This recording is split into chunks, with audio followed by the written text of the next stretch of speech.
Chris, how was your arm? Because I see that Jeremy seems to have legitimately injured himself with his 72-mile-an-hour wiffle ball throw because he didn't do any calisthenics or stretching or anything. I stretched a little. I think I'm doing a little bit better than Jeremy. He also threw way more than I did. I only did twice. He took him 7 throws to beat him. All right, relax. But I'm doing. I feel it today. I'll give you that. But Jeremy's been complaining all morning. It's my forearm. It's my bicep. It's my elbow, which keeps cracking when I go to reach for stuff.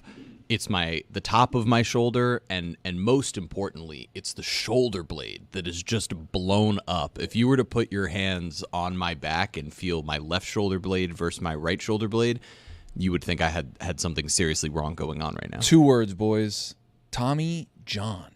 You cannot throw a wiffle ball. That's the issue, right? The issue is not the throwing. You're exactly right. The issue is the throwing of something that is hollow and that has air ducts so air can go in it to give it to the curve. The problem is if you're throwing a regular ball and you're warming up, you're doing your thing, your arm is used to it. You try and throw the hell out of a wiffle ball, your arm is so not used to the lightness of the ball that you're throwing and your ligaments are like, whoa! It's like trying to throw a tissue that isn't balled up. Exactly right. It's going to float everywhere. By the way, my favorite part of this whole thing is Kenny Mayne said, hey, whoever beats my number, I'll record your voicemail intro for you. So forever you'll have Kenny Mayne as your voicemail. So Jeremy broke the number. Now Kenny Mayne is going to send him. He sent me a text disputing the results. He said that radar gun wasn't an officially, sanctioned by Kenny Mayne radar gun. Let's assume that it is, though. We have the voicemail. Well, let's assume. Well, okay, so it has been sent. It's been received. I told Jeremy, you know what the funny part about all this is? Nobody waits for the voicemail anyway. I'm calling you 3, 4 rings. You haven't picked up. I'm hitting end. I'm not waiting to hear the voicemail. Sneaky good feeling when that happens. That someone doesn't answer your call? Well, you're making a call and it's like, oh, okay, I made the call. Yep. But if you're making the call, I want the other person to pick up. You don't want them to answer, Chris? No, I'm just saying, of course you want them to answer, but it's not like you're like, oh, man. It's like a level of procrastination that you get to fulfill of, hey, I had to make this call, specifically calling somebody back. But now 3 rings go and, they're not near the phone. I'm going to hang up. Love some phone tag. Ball's in your court now. I'm with you, Chris. Hey, I love when I don't get an answer. Responsibility is gone. I did it. I did my part. I reached out. It's like being the last person to send a text. You ever been in that situation? Like, you never text me. Open up the thing.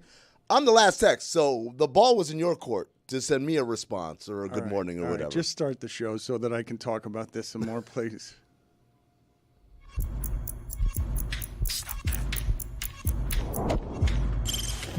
Stop that. Stop that. Stop that. I hear him chat from the noise. Move too quick, can't stop for the talking. I hear him chat with the walking. Just too sharp with the prize. White girls let it tell me I'm awesome, yeah. Hot like fire on the pan. If you wanna touch my please use caution. Cold like 0 degrees. I'm out the cage, gotta let out the beast. Revolutionary, gotta let out the streets. Locked in a cage, I'ma let out the sheets. We came for one more, forget my peace. We take the west side, take on the east. I'ma put him in the cage, never let out the. I hear him chat to the noise. Move too quick, can't stop for the talking. I hear him chat with the boys. Not so tough, but mans keep walking, yeah. Just too sharp with the prize. White girls, let it tell me I'm awesome, yeah. Hot like fire on the pan. If you wanna touch my please use caution. Stop that. Stop that. Stop that. I don't understand you feeling relief and a sneaky good feeling, Chris Cody, from calling someone and then not having them answer after 3 rings so that you can have fulfilled your commitment and didn't want to be making the call in the first place. No, you're misrepresenting. I think I want them to answer. I'm obviously calling to speak to them. But like Amin said, if they don't answer, I'm at least like, whew, now the ball's back in their court. I'll answer when they call back. But it's like I don't feel like a jerk anymore. No, I think you're not being truthful here because I think there is a sneaky great feeling in I have to call this person back. I don't really want to have the conversation that we're supposed to have. I need to do something logistically. I need to plan something for weeks in advance. We don't need all the preamble. Yeah. Just And get now- we don't need a bunch of hypotheticals about what you have to do with your free time. Okay. You can continue the story. get We to the just don't point. need more examples. I mean, I was We about got to say it, We but got. it's fine. Okay, it doesn't matter. I don't think we're. You want to hear missing Kenny much. Mayne's voicemail or not? I don't really want to hear anything about Kenny Mayne right now. No. The thing that I wanted to get to here with Amin, because I thought it was the video of the day yesterday, is Mike Tyson selling tonight's fight the way that Mike Tyson does. And I'm not even talking about him slapping Jake Paul. I suppose we'll get to that in a second as well. But before I get to the video of the day, one of the places where I started to feel aging is just basically when I checked in on award shows and didn't know a lot of the very famous people that other people were excited about. Now, I know the fame of the person I'm about to describe, Hasbulla, is that how we pronounce his name? But I don't know why he's famous beyond the fact that he's an adult who looks like a child. But I don't know where else. Okay, but there are many people who have that particular ailment. They're all famous. Gary Coleman, Emmanuel Lewis. I don't think they're all famous. They're all famous. How can you say that? They're not all famous. But why is Hasbulla famous? Because he's an adult who looks like a child. All right, so let's play that video first because this is Mike Tyson not basically knowing this. In this video, Hasbulla is about 25 or 26 years old, correct? And so Mike Tyson plays with him as if he thinks he's a toddler. So go ahead and play that video real quick as B-roll to set up the following video. Because if you have not seen this. Looks like he's playing with a child. He's like shadow boxing. Yeah. Right, but it's clearly not a child when you look at his face. Well, when you look at him, the way he's boxing, no child knows how to box like that. Oh, and now he's hugging him. He picked him up like I pick up my daughter. That's right. I give a little fake bite to the ear. He is exactly right. He's going to give him the claw in a second, which is one of my moves. Yes, that's one of my favorites. By the way, none of you guys know how terrified Hasbulla is right here when he gets picked up and Mike pretends to bite his ear. Because I've been there. It's a scary place, folks. You don't know when he's going to snap.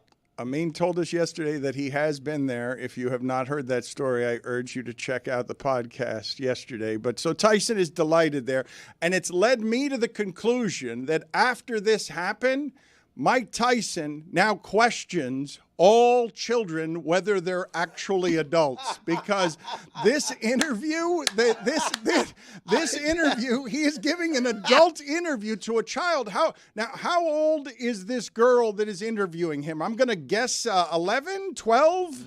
My thoughts exactly. I have an 11-year-old who's around that age, so I'm like, yeah, probably that. You figure she's a preteen, but she's done this. She gets really famous interviews and talks to every musicians, athletes, people of note, and she has this like cool little one-on-one conversation, very quick interview. But then you get to somebody like Mike Tyson, you're like, oh. I want the audio audience to, like, when you're listening to Mike Tyson, what we're about to play, I want you to picture an adorable young journalist, a child who's just trying to learn, and she's looking up at him, nodding along, just taking in all of this so innocently. Let me just say right now, that is the most professional media member I've ever seen in my life. Because what's about to happen right now is so left field. Forget about the fact she's a child. Just for the softball question that's about to be lobbed up.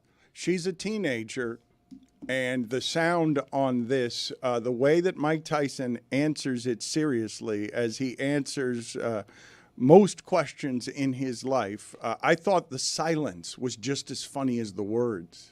So after such a successful career, what type of legacy would you like to leave behind when it's all said and done? Well, I don't know. I don't believe in the word legacy. I just think that's another word for ego. Legacy doesn't mean nothing. That's just some word everybody grabbed onto. Someone said that word and everyone grabbed on the word, so now it's used every 5 seconds. It means absolutely nothing to me. I'm just passing through. I'm going to die, and it's going to be over. Who cares about legacy after that? What a big ego. So I'm going to die. I want people to think that I'm this, I'm great. No, we're nothing. We're just dead. We're dust. We're absolutely nothing. Our legacy is nothing. Well, thank you so much for sharing that. That is something that I have not heard before, someone say that as an answer. Can you really imagine somebody say, I want my legacy to be this way when you're dead? Why do you want to play? True. You think somebody really wants to think about you? Beep, bop, boop. What's the audacity? I think I want people to think about me when I'm gone. Who the cares about me? Dude, I laughed so hard last night. I watched it so many times in a row because there's so much happening. Dude, I kept thinking, like, every 15 seconds, he's going to realize he's going too far and he's going to soften it. And he just keeps going. It's so good. I thought the most fascinating thing was his answer's kind of right. It's great perspective for anyone. It's just surprising perspective to give a 14-year-old child. to give a And child. comedically, he was hitting perfect. The silence is after, and you're just dead. Now, this child hasn't probably thought a great deal about mortality. Beep, bop, boop. But the silence, I want to play that again for you because this is written comedically perfectly, and he nails the dismount with the perfectly placed F word at the end. So after such a successful career, what type of legacy would you like to leave behind when it's all said and done? Well, I don't know. I don't believe in the word legacy. I just think that's another word for ego. Legacy doesn't mean nothing. That's just some word everybody grabbed onto. Someone said that word and everyone grabbed on the word, so now it's used every 5 seconds.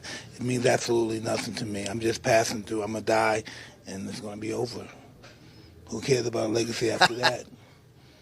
What a big ego. So I'm going to die. I want people to think that I'm this, I'm great. No, we're nothing. We're just dead. We're dust. We're absolutely nothing. Our legacy is nothing. Well, thank you so much for sharing that. That is something that I have not heard before, someone say that as an answer. Can you really imagine somebody say, I want my legacy to be this way when you're dead? Why do you want to play? True. You think somebody really wants to think about you? What's the audacity? I think I want people to think about me when I'm gone. Who the cares about me when I'm gone? Well, thank you for sharing that. Thank you for sharing that. She's so professional, man. She handles it so well. But the other thing I liked about it is in the middle, he says, nobody cares. Well, maybe my kids will care. When he does that math, like, okay, some people will care, but most people won't care. She does a couple of great things in the interview. One is allowing the silence for Mike Tyson to elaborate 3 times. Plenty of room for Mike Tyson to continue the thought without interruption. But one of my favorites is that after the silence, she professionally turns back to the camera. Yeah. Like she turns away from, he's like, I'm dead, I'm dust. And she just turns away from the camera and starts to go back and face the camera and talk to the camera. But Mike Tyson is next to her, and it's extra funny as well because Mike Tyson is not finding at any point any of the funny in this. Ever since he did the Toad in the ill-fated Art of Conversation, one of 2 episodes we did. Great get. Yeah, I thought so too. Based on what it is that, actually, this is a funny story. Based on what it is that you said yesterday about Mike Tyson's life, the argument I had at ESPN about doing Mike Tyson, because they just wanted me to do a football player, and they're like, "How about you do Chris Long?" And so they were asking me, why do you want to do Tyson? What? That's right. That silence was purposeful. Yeah, because he's really interesting. Because he's an interesting person. He's like Amin was saying yesterday, maybe the most interesting athlete of our lifetime. Dude, the way he's, for the audio audience, if you haven't watched the video, listen to it. It's funny, hilarious. There's a lot more to that. But watch it because you have to see the way he looks at her in that moment of silence. And again, Mike, or Dan, I was so terrified of Mike Tyson. That's everybody the third Mike. time you've done this to me in I'm the last 2 terrified of days. Mike You Tyson. keep calling me Mike. It's because He's done it You have on a air. presence, Dan, He's done that's it why. He's done it twice on air, and he's done it once off air. Yeah. He's got so much Mike Tyson of the mind that he keeps calling me Mike. I got to get past this fight. But yeah, You're so right, Lennox. I'm looking at him, and that's the look that he gave me right before, like I thought I was gonna die. Look at me, Louie. Don't look at me, Louie, is what he was saying. He didn't want Mike Tyson. I didn't want to be there. Didn't want him I looking. promise you, I didn't want to be there. But the way he stares at her, again, it's like he's staring at a 28-year-old dude. Like, oh, you asked me this question, really? And the other part of this, because she is a child, She doesn't book her guests. She doesn't run the business. Probably her parents do that. So you as a father or a mother are standing there behind the camera saying, oh, shit. Oh, like you. Imagine that roller coaster, Dan, of being like, baby, you won't believe what we got. What do we got? We got the Mike Tyson interview. We're going to get Mike Tyson right after they do this. Yes, this is one of the biggest ones. We've had all these huge stars, but this is huge, especially because the moment this Netflix thing is happening, this could blow up, go super viral. And then it starts, and you realize that Mike is not playful, joyful. With Mike is Mike. He's being Mike now. And you're like, oh, shit. Because if things go left, if he, like, picks up this child and rips her in half and the spine and all that, like, what? All you can do is sit back and watch. Dan, I'm going to tell you how I know. What Mike Tyson did to that child in that interview is, if it were any other person, athlete, politician, musician, actor, whatever, the internet would be like, how dare you and who the hell do you think you are? And that's just a child, whatever. Dog, I've been watching nothing but reaction video after reaction after reaction video. I have not seen one mother effer say anything bad about Mike Tyson. They said it's funny. They've done the same thing we've done. I haven't heard 1%. How dare you, Mike? How dare you treat a child that way? I was having the same thought when the dad or whoever it is back there, and he's like, I can't protect her. Because if something happens, I can't step in. There's nothing that I can physically do. Like, there's other artists, there's other people. The dad can come in and kind of, hey, watch out. Like, what are you doing? I'm not this fast one, it's enough. like, I got nothing. Even if I were crazy, I'm a crazed parent. I love my child. I'm not fast enough. He's right there. And you see the way he punches? You see how fast he slapped? I had to watch that like 3 times just to see the slap. It's one thing. It's like all of a sudden now he's gone. I'm like, what? What happened? I love that the concern has turned from, oh, is Mike Tyson going to say something crazy, to, is Mike Tyson going to rip my child in half? Jeremy, that's what we've been trying to tell you for like 3 months. The guy's crazy. He's insane. You guys think it's all play, and Jake Paul's like, oh, I'm going to tap him. And one thing is, like, Mike is going to have some memory of somebody messing with his pigeons when he was 18. And then the next thing you know, to the moon. He has her being torn in half and him waving the spine around like a cartoon fish that's been pulled out of its skin and is just a Smack someone in the skeleton. face with it on a boat. She would still be professional, though. Walby, like, that's how professional she was. She would still be saying, Well, thank you so much for sharing that. That is something that I have not heard before. Yeah, and none of us had really, to a sports interview question, I've never heard that as an answer to what you want your legacy to be. Dog, that is such a brilliant retort by her. Like, that's what I'm saying. Like, this child is gifted, man. Because to recognize in the moment, oh, my God, this is going left. And instead of sinking in it, like being able to rise 30,000 feet above and say, no one's ever answered that question like that before. Well, thank you so much for sharing that. We're going to try and get her on, and we're also going to try and get on another participant in a funny video that I've been meaning to get to for 2 days from Wheel of Fortune. I believe this is the first viral moment that has been had by Wheel of Fortune since Pat Sajak. This is the first Seacrest viral moment. Amin was saying that the parent of that child was thinking to themselves how great it would be if their child interviewed Mike Tyson to get that viral moment, which they did indeed get because of how Mike Tyson handled that. I want to know which is the funnier video, that one or the one I'm about to play for you, which the clue on the board, okay, is not sausage related in any way, okay? I need to explain this to the audio audience. Please put the clue back on the preview for me so that I can see. I think we should just give away what the answer. The answer is, give yourself a round of applause. Now, there's some missing letters, obviously, because this is Wheel of Fortune. The important thing to notice is the last word, applause, the A is there.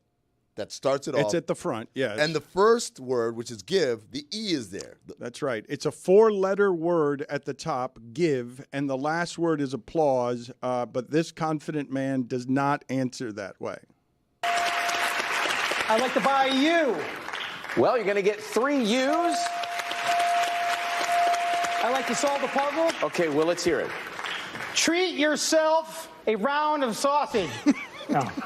I'm sorry, that's not it. Over to Katina. I would like to solve. Okay. Give yourself a round of applause. Yeah, that's it. Seacrest gives an audible, like a gut punch. I think most of us, if that had happened to us, and we're going to try and get that contestant on today, would have, if given the option, would have asked for the floor beneath us to open and for the earth to swallow us, never to be seen again. Would have been the choice I would have selected. Instead of Ryan, I want to buy something or anything. Just I'd like to disappear, not just from television, but I'd like to leave this particular plane of earth and see if I could get closer to the core of earth here. I don't want to be around people anymore. Now, Dan, I'm an expert on these kinds of matters. As you know, we have the law offices of Amin El-Hassan to help people with viral decontextualization. I'm sure this guy is not a complete moron, as that video would indicate. It was just a moment taken out of context that, he was virally decontextualized. So this is what I would say to him. We're going to call up Johnsonville Sausage Company. We're going to do all the sausage company, Omaha Steaks, everybody. We're going to do brand. That's a good idea. Brand partnerships, man. I'd love a round of sausage. And that's the slogan. Treat yourself around. Not give yourself. Get it right. Yeah. No, Could have been give. It should have been give. It should have been. It was 4 letters. The last letter was E. It was give. It was give yourself a round of applause. Treat yourself. But it's funnier as treat. Not just because it's 5 letters instead of 4. Who wouldn't want to, outside of vegans, obviously, and vegetarians? There's vegan sausage. treat yourself a round of sausage. I don't know that you could do better with a comedic word at the end than sausage. He's hungry. I feel like he's at a point where he's reading it, and then he gets to it mentally where he's like, oh my God, wait a second, this isn't right. Because he starts getting the words, and he's like, treat yourself a round of sausage. Treat yourself a round of sausage. That little pause. Treat yourself. Oh, shit. Damn it. I've already messed Can I start over? Chris, do me a favor here and just play it again just so that I can hear. The silence isn't long, but silence is funny, man. Silence is funny in the Tyson video, and the silence is funny here because what you hear in the silence before the comedically perfect, pathetic buzzer that tells him that he's wrong. It's just a pathetic buzzer is right before that. You hear silence, and then the game show host, Ryan Seacrest, a professional by any measurement. One of the most. Well, you would think that he would handle this situation as well as the 14-year-old handled the Tyson situation, but it sounds like he has been softly punched in the nuts. Treat yourself a round of sausage. Oh. I'm sorry, that's not it. Over to Katina. Come on, Ryan. Come on. I love Dan. That's a great point by Dan. That buzzard is great. It's by itself. It's silent. It is the sound of silence. Who makes that groan? That's Ryan Seacrest. Okay, I thought it was the guy just after he does it. It might just be the guy. Oh. Let's hear it again. Let's see if we can separate Seacrest from his words and the guy from his pain. Treat yourself a round of sausage. Oh. I'm sorry, that's not it. Oh, Seacrest. I think that's Seacrest. No, it might not have been Seacrest. I think it's him. I think it's him realizing, like, oh, shit, okay, I just said the most we're gonna embarrassing have to thing do possible. we're going to have to do an investigation. I do believe that might be his own shame and not Seacrest's borrowed shame. Treat yourself a round of sausage. Oh. I'm sorry, that's not it. That's Seacrest. This guy talks up here, and then Seacrest got a lower voice. Play it again. But hold on. I want to offer some more context, and I want to have this be a definitive investigation. Okay, and this is the theory I'm going to posit on this. What I'm telling you is, yes, the sound of the voice goes different. But it's because it's soaked in shame. It's because he used to be confident seconds ago. Seconds ago, he was confident. And then he realizes that sound is him realizing, oh no, I've done the only thing that's going to get everyone talking about my appearance on Wheel of Fortune. Treat yourself a round of sausage. Oh. I'm sorry, that's not it. That is definitely him falling metaphorically to a knee. That is him realizing, that is his shame falling on his neck and him and the weight of it taking a few octaves out of his voice. Instead of the trap door that sends him to the core of the earth, what it feels like is behind the podium is, those like in the cartoons where you have the boxing glove that's on the those like what hits him there in the nuts of that boxing glove? He's like, oh. Right. Treat yourself a round of sausage. No. I'm sorry, that's not it. It is the sound a runner would make when pulling their hamstring and falling to a single knee, because it's the weight of immediate recognition that America is laughing at me and it's about to go international. Unbelievable. So good. We are going to get one of those two people. I am sending Sullivan after both of those people, and we'll see who we can get before the end of the show. One of who people? We're going to try and get either the kid who interviewed Tyson or the contestant on Wheel of Fortune. I thought you said we're going to get Mike Tyson. I said, I got to go hide then. Because I'm afraid of Mike Tyson because he's a scary guy. Yeah. You think he'd remember you? Would he remember you? From meeting you when you were 7? And then 20-something, and then 30-something. Well, wait a minute. You were just telling me. Why don't you go ahead and tell me the story you were telling me before the show about how his short-term memory might be something that can't be trusted because you were having a conversation with somebody. I don't want to. I won't betray the name, right? But a buddy of mine is friends with Mike Tyson, right? And he tells me the story of being at a UFC event in Saudi Arabia where Mike is giving away like the belts to the winners. So every time there's another match, it ends, he walks up, presents the thing, takes the photos, everyone's happy. My buddy's sitting ringside by the entrance to the octagon. So every time Mike walks in, he kind of slaps him on his like, hey man, what's going on? It's like, oh, it's my guy, whatever.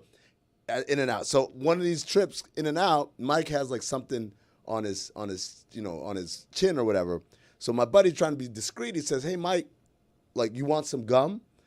And Mike stares at him and he's like, are you telling me that my breath effing stinks?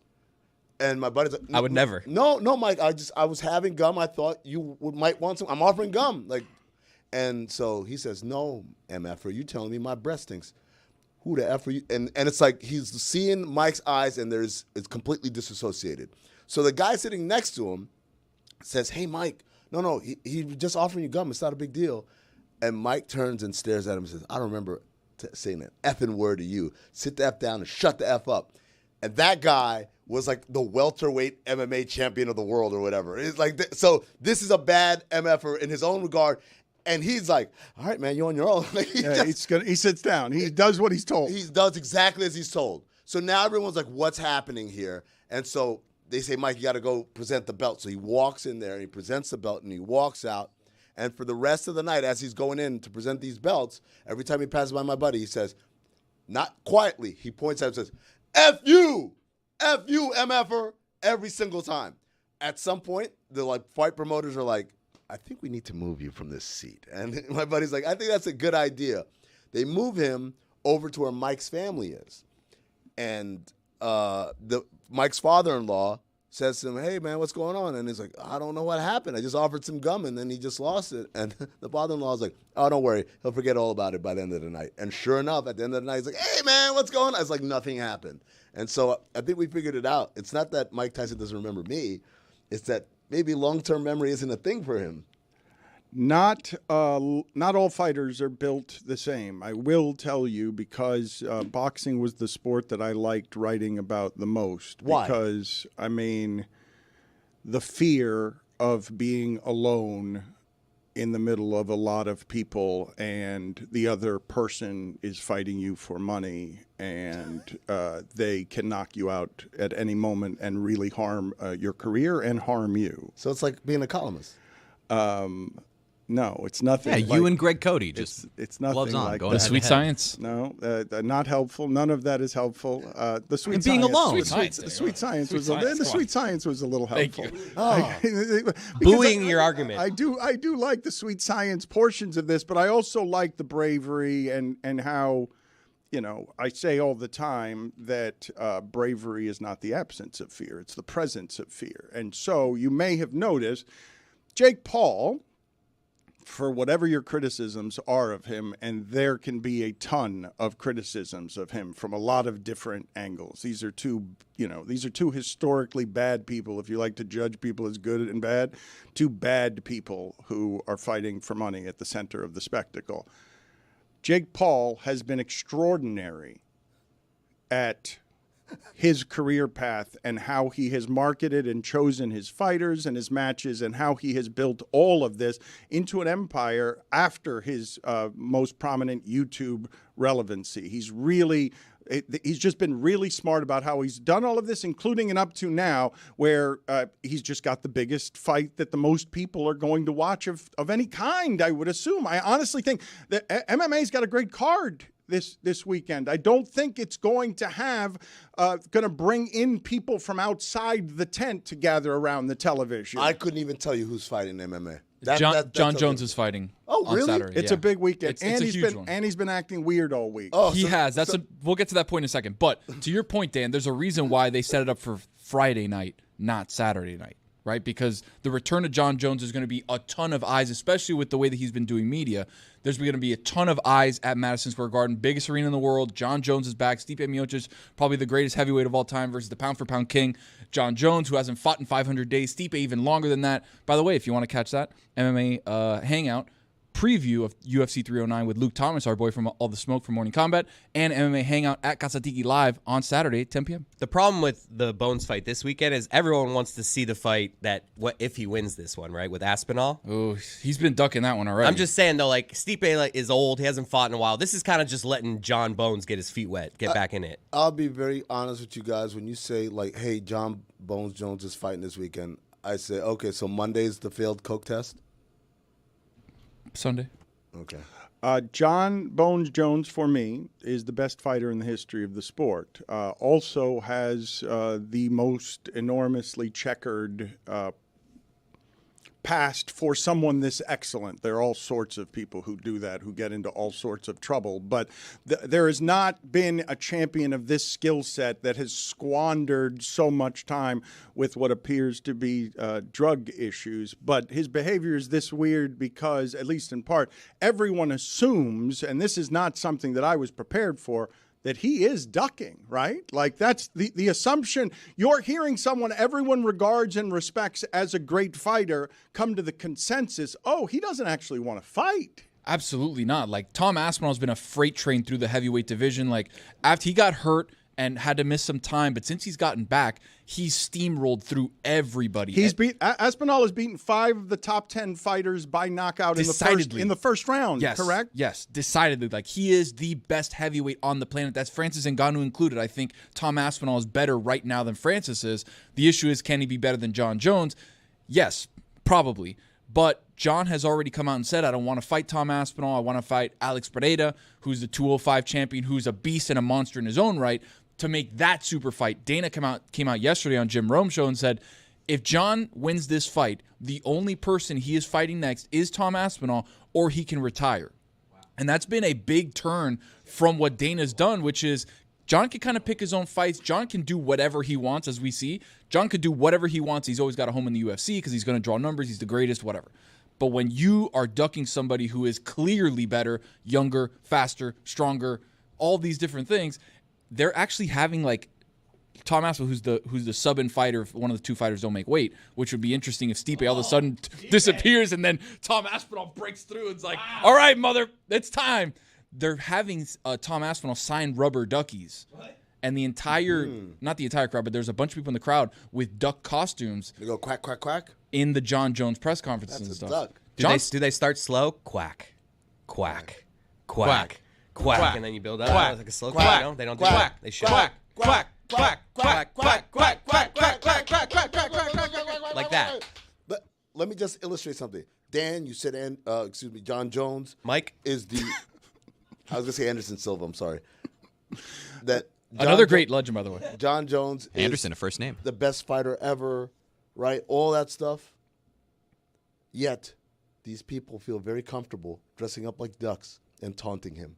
You think anyone's doing that to Mike? Well, no, thank you. I will play some video here that will remind people of the glory days of Mike Tyson when he was the most feared man in the world. But before I do that, I'm going to just show you from last night, or from all of the final press that they were doing.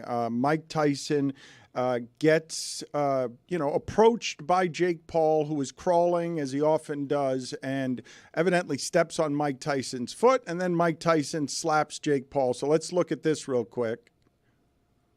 He's ready.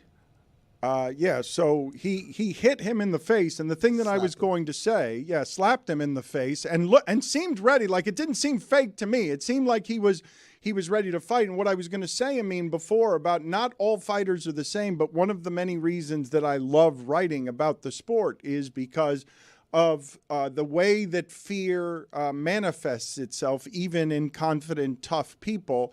And many fighters, like Tyson famously, 24 hours before a fight, don't get around him. Like, he might have to do some final press and stuff, but whatever the mental state is of somebody who can be that rabid and rage-filled and has been fighting all his life for money and for survival, they just go often to a dark place before fighting. And this is a person who has been famously tempestuous. Now, the internet's a little skeptical of everything surrounding this fight, so they're like, oh, was this all planned, the slap just to get hype? But if you look at a slow-mo here, when Jake does his crawl up, he steps on Mike Tyson's foot. So to me, this is just like a natural reaction. Mike Tyson feels him stepping on his foot, and so to me, this was real. How much do they have to pay you to be the guy that holds Mike back? There's not enough money in the world. I don't think that that's fake. I think that seems real to me just because of what Tyson's not, despite the Hangover appearance, he's not a good actor, and he seems to be in a defensive and offensive posture. Yeah, Tyson said right afterward, I was in my socks and he had his shoes on. He stepped on my toe because he's an effing asshole. I wanted to think it happened by accident, but now I think it may have happened on purpose. I was in a lot of pain. I had to reciprocate. What's the insurance like for this? He then said, talking's over.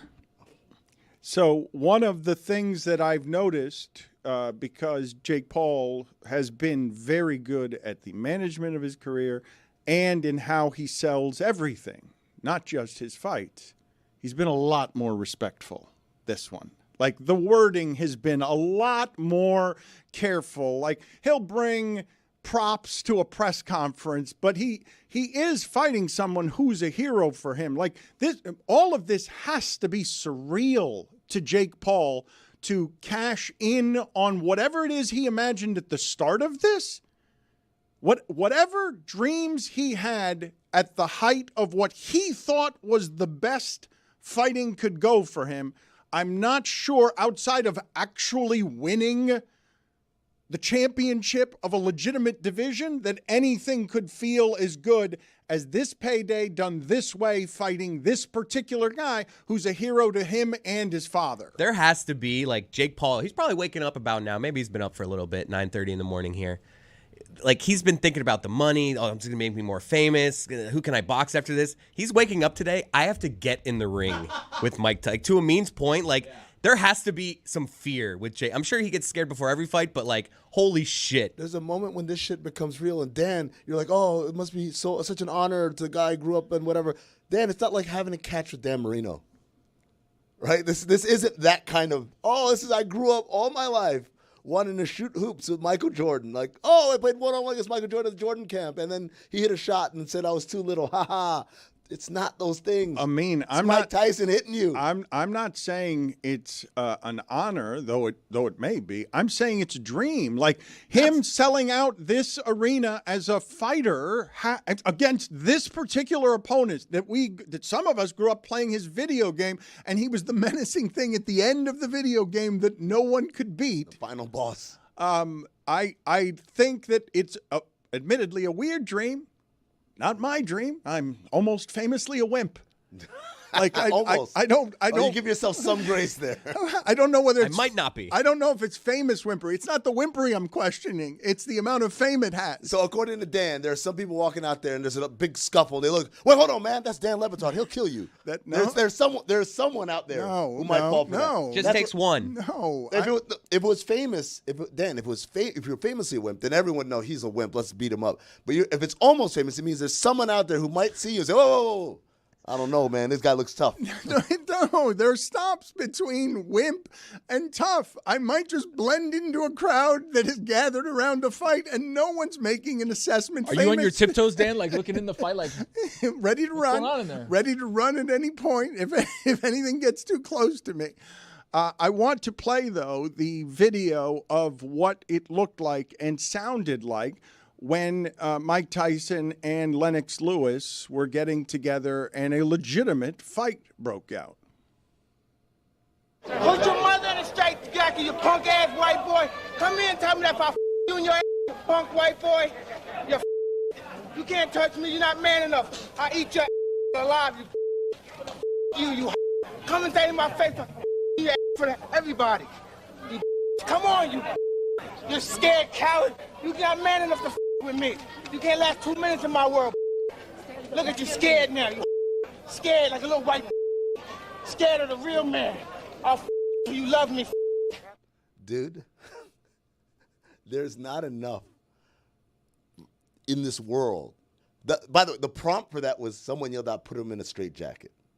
So I just realized right now, a little bit earlier, Dan, I yelled out, "He's insane." I told Jeremy, "This is what we're talking about. The guy's crazy." Mike, I'm sorry, man.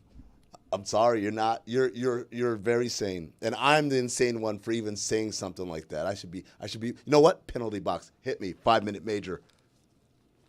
You don't get to tell me when you get penalized. No penalty. Get out of here. Mike Tyson. No, you're not. You're okay. He's scared of Tyson. He wants a penalty. Look, that went off the rails as soon as he started a second sentence with "dude" and then didn't have anything to say after that. Like, that's just a crutch for him. Like, rewind this, podcasters, not you live people. Rewind this and watch how Amin goes from "dude," which didn't have anything in it, to just falling apart after that. And now he stormed out of the room with a bit that didn't work.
YouTube right here. It is my hell.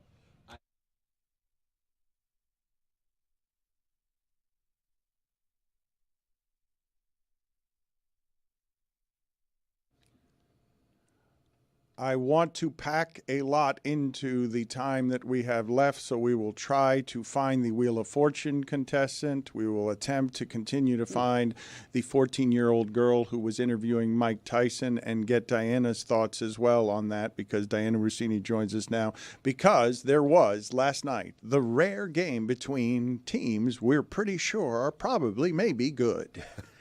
There aren't a lot of those in football this weekend. There is one, Steelers-Ravens. But last night, your husband is a famous Eagles fan by virtue of this show. You wake up to a happier husband. What was the experience with him last night as Saquon Barkley, one of the few running backs in the league that can actually wear you down in the fourth quarter? Yeah, I woke up with a pot of coffee already brewing, fresh pancakes, butter, and syrup at 5:30 this morning, already at the kitchen table. He's got his Eagles sweatshirt on, looks handsome. He's shaved, the cologne's on. He's ready to attack his day. So, yeah. So, look, when things are bad, we feel it here. But when things are great, I'm all about it. So I'm actually really contradicting myself here, complaining about it, because right now it's like Christmas here. So I'm psyched. Any takeaways from last night to you that are most relevant, whether it's criticizing a fourth down decision or all of Daniels' pass attempts being within 5 yards of the line of scrimmage? Yeah, mine's more big picture. As this coaching, hiring, and firing conversation starts brewing, I know it's a little early, but it's not this year. I can tell you a lot of organizations are starting to do their research of what are we going to do after this year. And I can tell you that Eagles ownership and their front office, obviously led by Howie Roseman, they believe that they've built a championship roster here. So every single time Nick Sirianni wins another game, I wonder what they're thinking about. I wonder if they're going, okay, this is in line with what we want and he's our guy. Or are they going, this has got to be Super Bowl or he's out. Because I know that there's been some frustrations there in Philadelphia about some of the antics and some of the decision making from Nick Sirianni. So every time they win, though, it's just another nice little check for him as he survives another week. While Diana is here, let's go ahead and just do Bucket of Death around her, turn on the lights, and go to the bucket as this is happening. She's going to participate in this as well. Oh. Yes, we're going to pick for her. Run, Diana. But I want to ask her questions as you do this, so just rummage around for a second, Jeremy. Just hold on. Calm down. Settle down. Settle down, Jeremy. He's in a cardigan, Dan. Jeremy, He's let chill. me get you to settle down. Pull over. You don't need to rummage extra. Just wait until I've asked Diana this question, okay? Settled? Okay. Everything settled? Okay. Super settled. The Philadelphia Eagles making that trade for Saquon Barkley is the best trade since blank. Like these kinds of acquisitions inside of the division where you see, oh my God, Schefter's reporting that Daniel Jones may not play another down for the Giants, and Saquon Barkley leaving there has now Philadelphia at not just the top of the division, but clearly upgrading at a position in a way that's super unusual in that league. I'm trying to remember the last time there was a trade in the division. That's the problem. That's why that was so weird. When was the last time we saw this? I'm sorry, I called it a trade, and you're right. It's an acquisition. It was not a trade. It was an acquisition. Correct. It was an acquisition. You nailed it. Accusation. Yeah. Any word longer than 6 letters just snags me on this show, along with a Hail Mary. Derek Harvey is like that, right? It's not Derek Harvey is adjacent. I'm just, because it was in the division. Sorry, thank you. Because it was in the division, I was just surprised to see something work out this well inside of a division. I just want to know if Saquon Barkley went anywhere else. Is he having this kind of success? This is not me doubting his ability. I just think that this team and the way they're built with this offensive line is giving us the best Saquon we could see. So when you talk about a perfect marriage, you're talking about a perfect Philadelphia roster for Saquon and a ground game that they're obviously leaning on. Look what they did. He's winning games for them. And Joe Shane continues to sit in his front office going, what was I thinking? I have the New York Giants. They are on a bye. I'm keeping that helmet. Oh, congratulations. He would have worked pretty well in Baltimore, too. Yeah. Yeah. Detroit. Detroit probably would have worked pretty well as well. Yeah. Well, Houston was interested in him, but they wound up going with Joe Mixon. That's actually worked out really well for them. He also had interest from the Chicago Bears. So he had plenty of teams that I think it could have worked. I think it actually could have worked in Chicago. They could certainly use him. But with that offensive line, he might as well have stayed in New York. Rummaging, here we go. We've got the Tampa Bay Buccaneers, and they were also on a bye, and I'll be keeping it. Thank you. What's going on around here? People aren't going to like when people. I like win the around buys here. Yes. Wait, we missed the Giants bye, so we've got the Daniel Jones situation we're watching. Well, right? They got to make a call here. Tell me what's going to happen there. Okay, so they've got this injury guarantee for next year, and they got to make a decision right now. Are we done with him and we want to save this money, or do we go to Drew Lock? And at this point, from what I've been hearing in the conversations I've had, Daniel Jones may be staying as the starting quarterback here for a few more weeks. I'm not sure if this is completely done. We're going to know more this weekend, though, when they come back from their bye and they meet with their quarterbacks. So what happened with the reporting on that one? Why is it not sure yet? Or Schefter got it right, that we may have seen the last time that Daniel Jones plays for the Giants? Sometimes we do this where we just go based on what we know historically when teams are in this situation, not so much what he knows specifically. I read Schefter as that was him going, this would make a lot of sense if the New York Giants want to save money. That doesn't necessarily mean that that's what the New York Giants are going to do, because you have other factors here, right? You've got Joe Shane and Brian Daboll, despite the fact that they got the vote of confidence from their owner, John Mara. And, it may appear that they're safe, but we know how this goes. Even if the owner says that, if they go out there and lose in a really bad way and it's ugly football, it's going to be really hard to bring those guys back there. So I think in the mind of a Brian Daboll and a Joe Shane, we don't really know what Drew Lock's about. I think Daniel Jones may still give them the best chance to win. Roy, what did you select from the helmet there? I had the Houston Texans. They are a 7.5-point road favorite at Dallas. It's all good things right now, because then I picked and I got the Packers -5. Okay, so the Packers are at the Bears. The Bears, your thoughts there are what in terms of league-wide disappointments? We'll start with just the fact that Matt LaFleur is 10-0 against this team. That he's never lost to the Chicago Bears, ever. So I don't think that trend is going to change unless Jordan Love just really lays a big egg, which I don't see happening. But in terms of the Chicago Bears, to me, it just appears like this is a defensive coordinator as a head coach right now and has lost sort of focus on what this should be.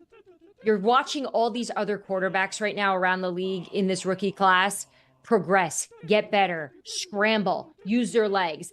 And Caleb just looks like he's in a structure and in an offense he's not comfortable, not mentally, not physically, on top of the fact that he has no protection. They made the change at offensive coordinator. Thomas Brown is now going to take over as the play caller. I don't think this gives them a bump. I don't think there's a coordinator bump in Chicago because of the change here. So this is going to be a situation where I think the Chicago Bears are going to clean house at the end of the year and try to bring in somebody that can get the best out of Caleb Williams, because this certainly isn't good enough. Dan, I pulled the Browns. They're playing against my beloved St. Rooney's. I got to throw it back in.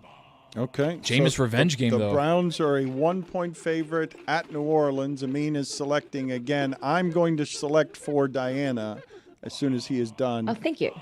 I actually wanted to talk a little bit of Browns Saints, but we'll move on. All right, Saints. All right, Saints Dolphins. Okay.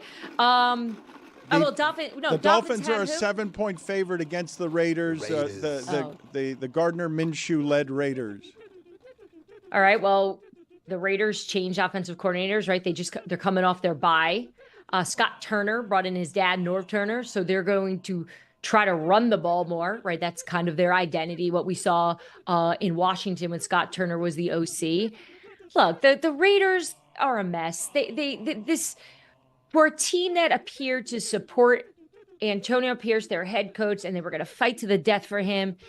It lost its steam this year because they don't have a good quarterback. Tom Telesco's the GM there, calling all the shots. We'll see what he does at the end of the year, but I think it's going to be a tough case for Antonio Pierce, to continue to be the head coach here, just because hasn't been any success yet. I have selected from the bucket. I've got Big Apple, and I'm not allowing Diana to have that because it's a winner. I'm going to keep that because the Giants are on a bye. And can you also be the Giants? I'm now selecting for Diana. Now, can two people have the same team? Because Jeremy pulled the Giants as well. I'm going ahead and ruling that can indeed be so. I've got Big Apple. I'm a winner. We'll call Sarah Spain. You have the Rams, Diana. The Rams, do you want the Rams? 4.5-point favorite at the Patriots. See, how it works, Diana, is you can put that helmet back, but the next one is your one to keep. Okay, I would like to put that one back. Really? Really? As a 4.5-point favorite, you don't like the Rams at the Patriots? You don't have to cover. It's just to win. Okay. She doesn't want it. Oh, I didn't realize that. That's She okay. didn't No, realize that. I'll Already put it back. No, I didn't realize. That's okay. Put it back. Too late. Too Okay. late. Army, Navy, or Air Force, thank you for your service, helmet. Which of those teams would you like? Would you like to look how delighted she is. She's just look, she is titillated by our new little game. It's so new to her. She doesn't hate it the way that we do. Army plays Notre Dame in Yankee Stadium, and then Blake Horvath and them boys at Navy play Tulane for a massive game in the AAC. Could be potential conference championship setting up between Army and Navy if Navy beats Tulane this weekend. And Air Force hosting Oregon State. They suck though. What would you like there? I would like Navy. Well, I obviously want that matchup to pan out, but I'm going to go with Navy. That is that okay if I make that choice? Yes, yeah, it is. Yeah, it's your team, your choice. We thank all of them for their service. So you guys obviously know, before I joined The Athletic, I was at ESPN all the time or on the air reporting. And one of the hardest things to do on TV is to talk on camera with technology issues. And it happens sometimes live on the air for those who have never done it before, where you get this like annoying sound in your earpiece while you're talking on TV. And it is without a doubt the hardest thing to do on TV, in my opinion. And I would say the noise that you guys are playing behind me is a close second to how annoying and distracting that is. So I just wanted to say thank you. I apologize for missing the appearance on Tuesday. I had some major phone issues. So I'm glad that I came back here on Friday. I was going to let the week go, but it's good to be here, guys. Diana, I agree with you. Here, the annoying sound I hear in my ear is usually a producer. That's right. I was going to say, whatever you were nominating there, second to Lewis in your ear the entire show. Can you get for me just a series of annoying sounds to try and distract her to make the degree of difficulty on this just a little bit harder? Maybe it's just our workplace, but I didn't even hear it. I know. It's just back. This is all I hear everywhere I go. Like this is the soundtrack to my life, wherever it is that I'm walking down Whole Foods, I'm also I'm overstimulated, right? Already with the sound of toddlers crying and whining is close to this as well, where you are just willing to do anything to just get it to stop. But let's keep this going. I'm mentally falling apart right now. Yes, that's fine. Keep testing her with different kinds of sounds here. What happened to your phone though this week? What's major phone issues for you? So you guys know that the boys put my cell phone in the microwave, and I was going to go get a new one finally because the guts of this thing was hanging out, and I was able to make it to the phone store, and it turns out that it just said the temperature was hot the whole time. It would not change, just hot temperature. I don't know what that even means. So they said, all right, here's a new phone. What is your iCloud password? I don't know. No. I have no idea. Diana. Oh no. I tried everything. I tried every ex-boyfriend. I tried every team I like. I tried everything. And it turns out, for anyone who doesn't know this, if you lose your iPhone or iCloud password, it takes 7 days for Apple to reset it for you. So obviously, as an insider that needs their phone, that's not acceptable. So we were able to figure out a way, and it's pretty wild. The person at the Apple store, they're geniuses there, set my phone to what people that have vision issues, and they were able to figure out a way to get all my contact information, and I'm back up and running. Turn that up so Diana can hear. What does the God say? Remaining risks. Value. Bread. Nudamako. Nudamakan. Nudmakang. Numaka. hard boiled. What does the God say? Sideline. Visit replay. The Tony rationalization. Separate. Communication. How long ago? What the God say? Sophistication. Sapring. Stadium. Reclamation. Humongous. Friend. Family. What the God say? StugottsBook.com. It's selling. It's good. I've read pieces of it, and it's funny, and believe it or not, it's smart. You've written pieces of it, too. That too. Perfectly on brand for Stugotz. Me too. Diana, were you allowed, were you asked or told you were writing for it? Did you have to write for the Stugotz book? Yeah, it's funny. I was going through something in my personal life, and he knew of it, and he never reached out about it. I know he knew of it because he later shared with me, hey, I heard, I'm really sorry about that. But the only text I got during that time was something about, hey, I really need you to write something about how much you love this book and your experience with it. And I never responded. I just, that's typical, John. She's the senior NFL insider for The Athletic. The podcast is Scoop City. It is nice seeing you. We will try to distract you in more ways next week. I am so annoyed and irritated right now. Well, he was going to play the Tyson press conference. I had to wave him off. He was going to play the Tyson press conference with Lennox Lewis. It would have been bad judgment. But And Mary. Go ahead.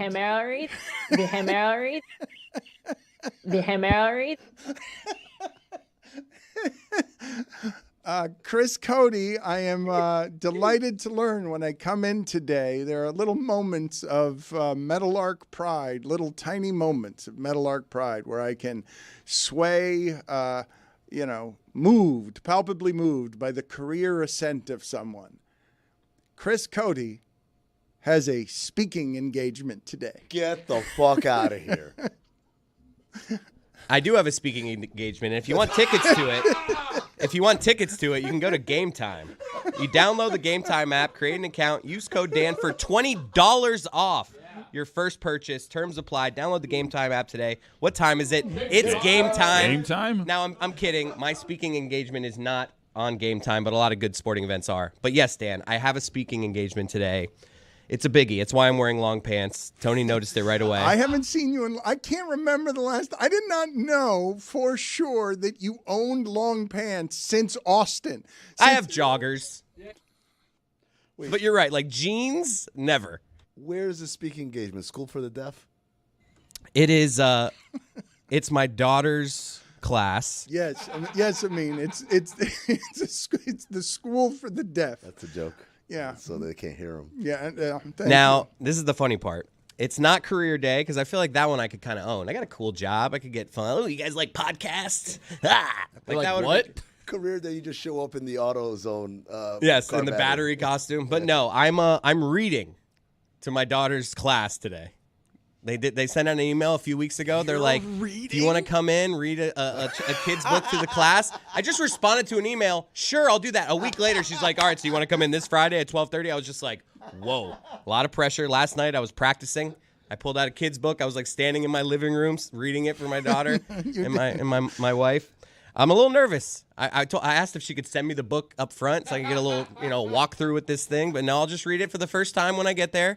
But I'll ask her to videotape it. Maybe I'm sure I'll screw it up. But I'm nervous. I actually am nervous to read in front of a bunch of kindergartners. The fact that Chris came in with pants was the dead giveaway that he was doing something school related, because he's mentioned to me many times where he's like, he sometimes feels ashamed to go pick up his daughter because of the fact that he wears shorts to work. Right? So that he goes to the school and it's like, look at his dad. He's wearing shorts. All like, the other parents are dressed up. And like in a suit or whatever, like business casual. And Chris walks in with like shorts on, like, hey, I'm ready to pick up my daughter. I've said this about riding Brightline too. Riding Brightline and going to my daughter's school, I feel insecure sometimes with the way I'm dressed, of people being like, what a loser this dad is. He's at picking her up at 3:30 in the afternoon dressed like that. This guy's got nothing going on. When really I'm looking at them, hey, I got a really cool job. All right? Don't you judge me because I'm wearing a hat. This guy walking in with his suit, picking up his kid. You're not better than me. Yeah? I did the same thing, Chris. I had to speak at my daughter's school, except I didn't speak in her class, which was interesting. Oh, the whole school? Yeah, the whole. Well, from class to class to class, I had to speak, and basically, I just showed them a tour. Yeah, the car wash. Yeah, the car wash, exactly. And basically, I just showed them a video of the hockey show. for 5 minutes. Wait, what? Yeah. I had to show them what I on did your for a phone? living. No, they had a projector. Oh, okay. I thought you were just holding You your phone had a up. presentation of the hockey show. You presented the hockey show to an auditorium full of kids. No, it went from class to class to class, and it varied in actual grades, second, third, whatever. Put it on the poll, please, Juju, at Le Batard Show. Is the guy in the suit next door judging Chris? Like, who's this guy? Is the guy in the suit at school? A bank teller over here. Wow. Wait a minute. Wow. Taking out the bank teller. You don't know how you knew from the look of how expensive the suit was or wasn't, and you put it in a low-paying job. You put it in a low-paying. All right, sorry, you work for Atna. No. Etna. It's Etna. Come on, Etna. you gotta pronounce We that have it, by the way. right. I'm offending our insurance No, provider. you know what? That's safe, guys. I'm good. You guys get insurance? Let me explain to everyone how bad your judgment was there. Not just sideswiping our health benefits provider. That's not the worst of it. You saying that guy shouldn't judge you as better than you while mispronouncing the name of our health provider. Starts with an A. You said it with an E. Atna. He says it's Etna. It's Etna. Yeah, it starts with an A. Should be Atna. It's like a Greek letter or something. All right. Is the guy in the suit at Chris Kidd's school judging him as less than? At Le Batard Show, because I think that guy is doing that. And also put on the poll, is that guy definitely a bank teller? I have it where he looks like, I know who you are, Chris Cody. Yeah, I'm still judging you. Making him the bank teller in a suit is offensive in a lot of different ways, but also you're giving off the whiff of that's the only way you're getting close to money is in that job, because the suit's not doing it for you. You're just you're giving the money away. That's as much as you're going to have. Etna just emailed me. I swear to God.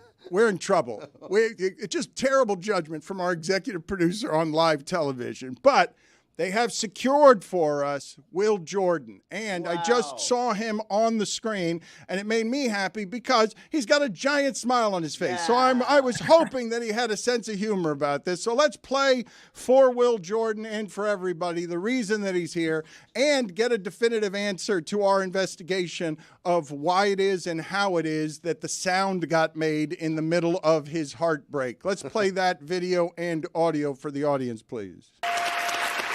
I'd like to buy a U. Well, you're going to get 3 U's. I like to solve the puzzle. Okay, well, let's hear it. Treat yourself a round of sausage. Oh. I'm sorry, that's not it. Over to Katina. I'd like to solve. Okay. Give yourself a round of applause. Yeah, that's it.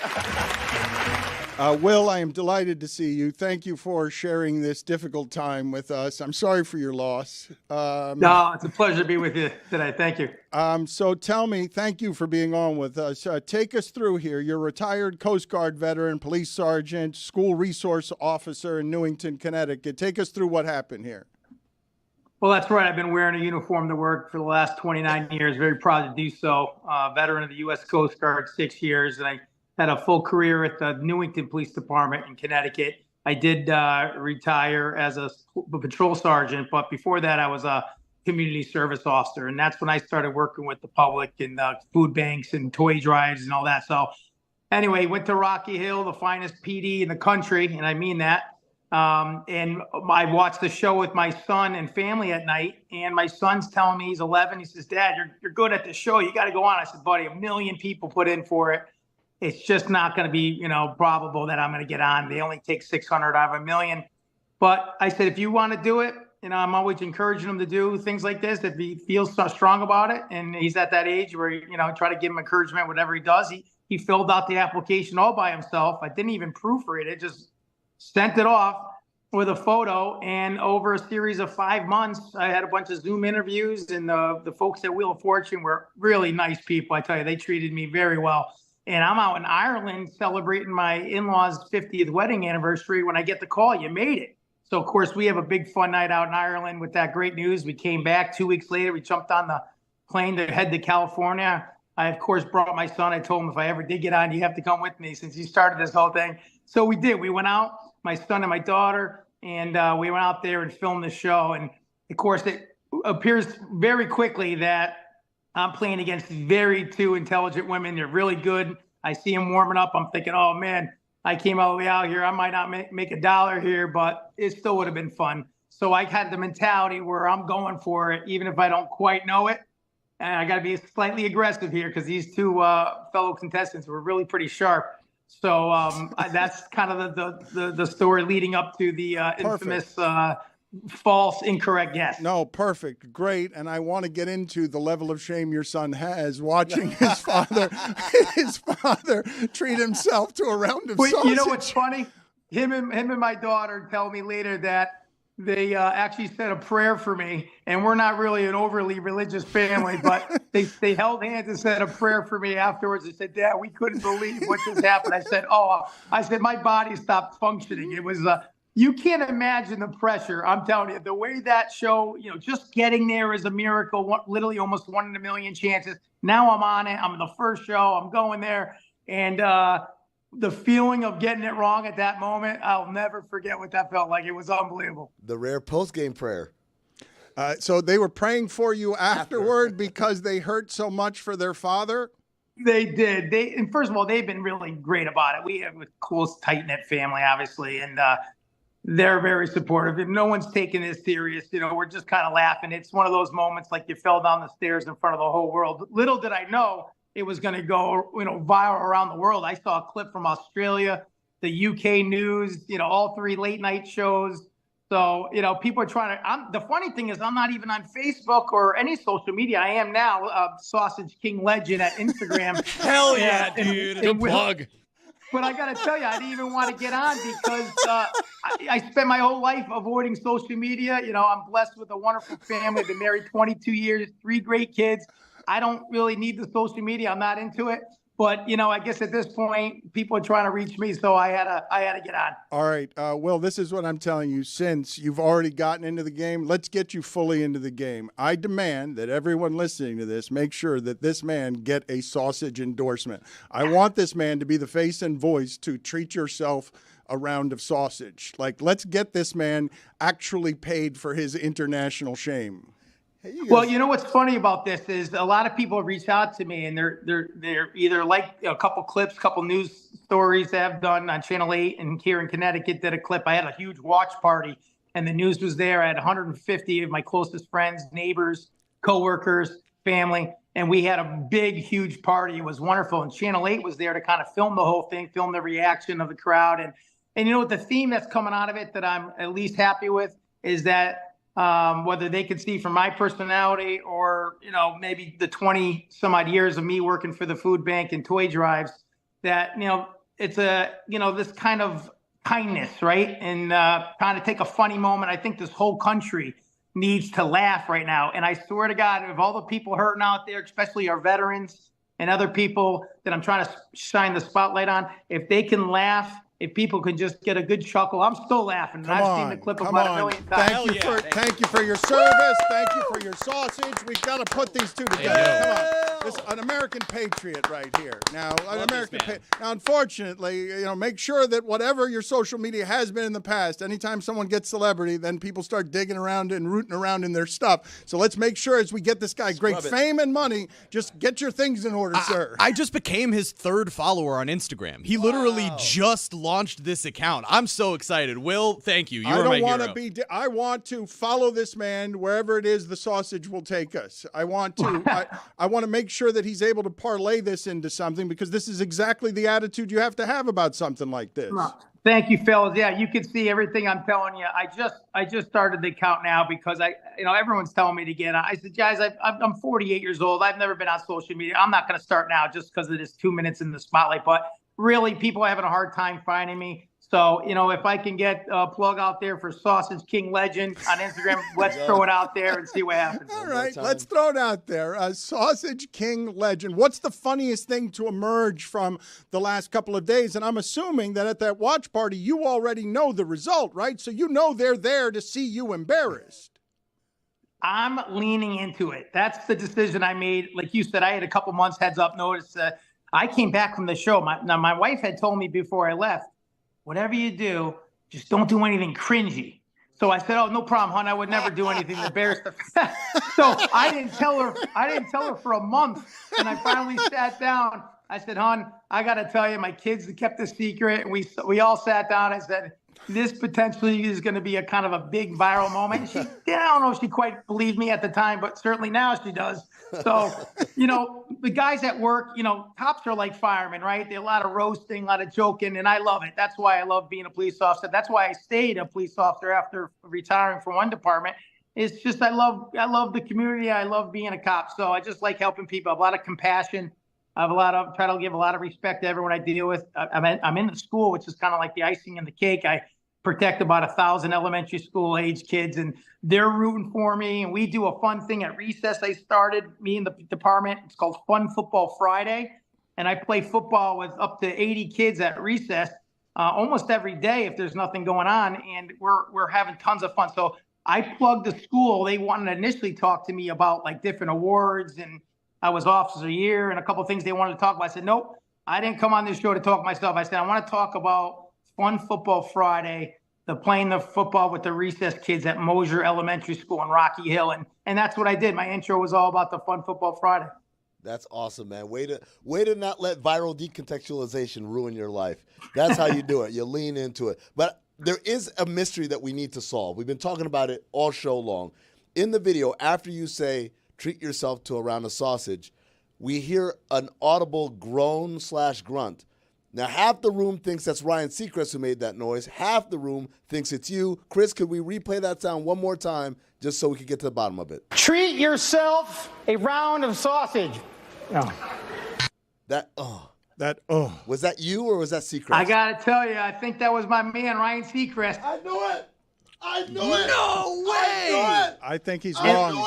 I think he's wrong. Let me just add that Ryan Seacrest, Vanna White, Maggie Sajak, they were so decent and phenomenal with me.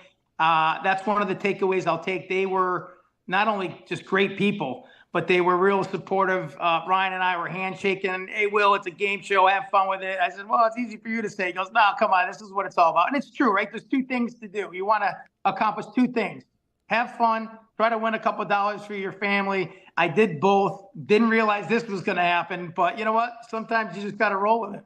I want to play this sound for him again and see if I can change his mind on this, because I want you to listen closely. And you're the final verdict, because you would indeed know, but it sounded to me like your voice dropped an octave because of the shame and the pain of what had just happened, that you realized it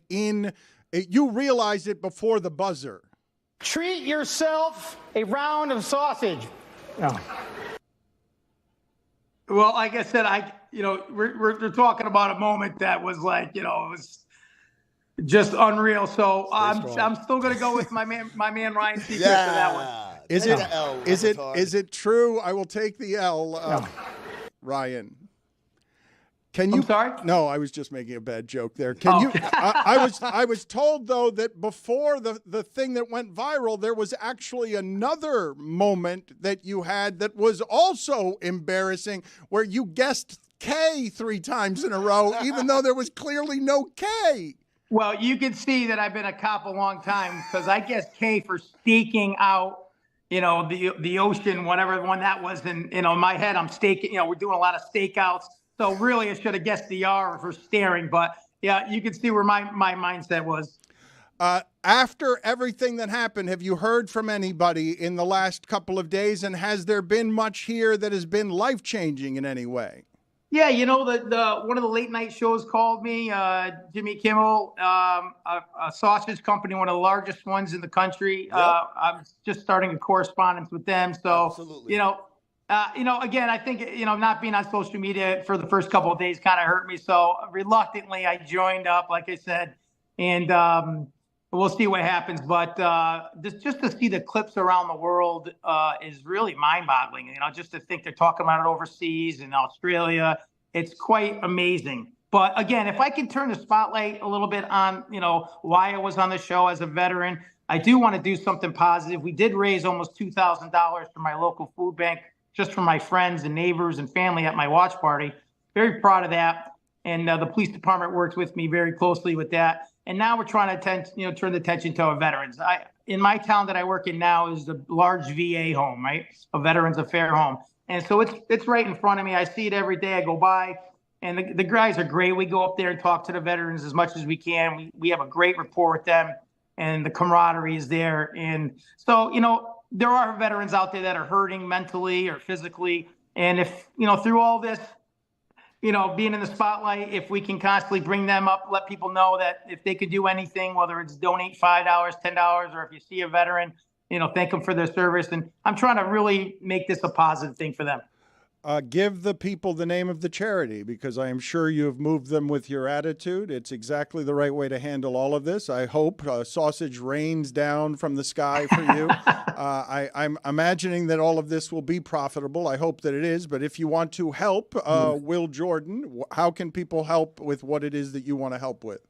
Well, I appreciate that, sir. Thanks for that. I would say at this point, if they want to just get on, find me on Instagram, and so we could do some brainstorming. So this is all new. It's only been 5 days. So we're trying to figure out how we can pinpoint our efforts and our mission to move forward exactly. I know there's great fundraisers out there. Tunnels for Towers is a huge one. People have VA housing in their towns and communities.